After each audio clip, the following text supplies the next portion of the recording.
Magandang araw mga ka-ATR. Nandito ulit, tayo para sa sa pinakamadaling tutorial sa pag-install ng face enhancer. So pag kinakalas, pala yung guys, windshield.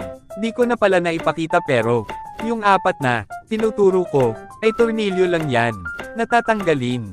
Tapos matatanggal na yung windshield. Tapos ito nilagay ko na, yung bolts.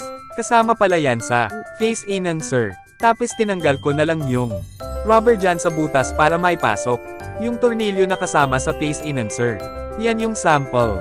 Guys, di ko na naipakita kung paano ko na naikabit pero madali lang naman. So ayun guys, nakabit ko na yung apat na piraso. Para mapaglagyan po yan or dyan po natin tornilyo din ang face enhancer. Yan sa apat na bolts. Na yan, na gold. Tapos wag lang masyado higpitan. Kasi baka mabasag, or mag-crack, yung hard plastic na pinagtornilyohan. So ito pala yung face enhancer. Papatong lang natin dyan.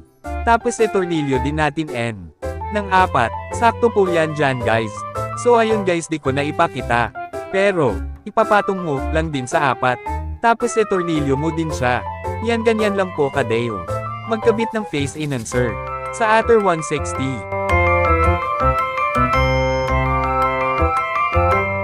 Tapos kasama rin po pala ito, para pagkabitan ng slappy holder bracket, at action camera bracket, or pagkakabitan ng dashcam. Diyan lang din natin kakabit. Ganlang lang po kadeo. Tornilyo mo lang kabilaan at higpitin. Para ma-fix muna siya. Ganyan lang guys, madali lang.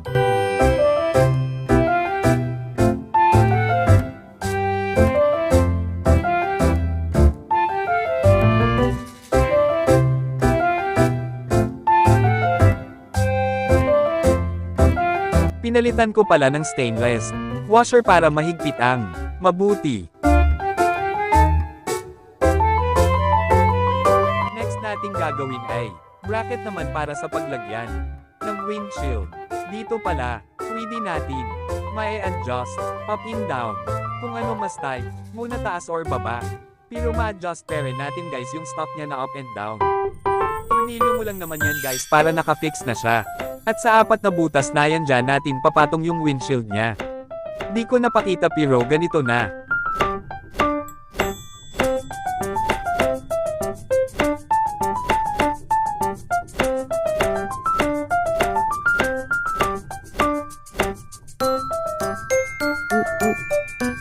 Itsura niya guys na ikabit ko na. Dito tornilyo pero niya ginamit ko. Tapos tamang higpit lang guys. Para di mabasag yung windshield natin.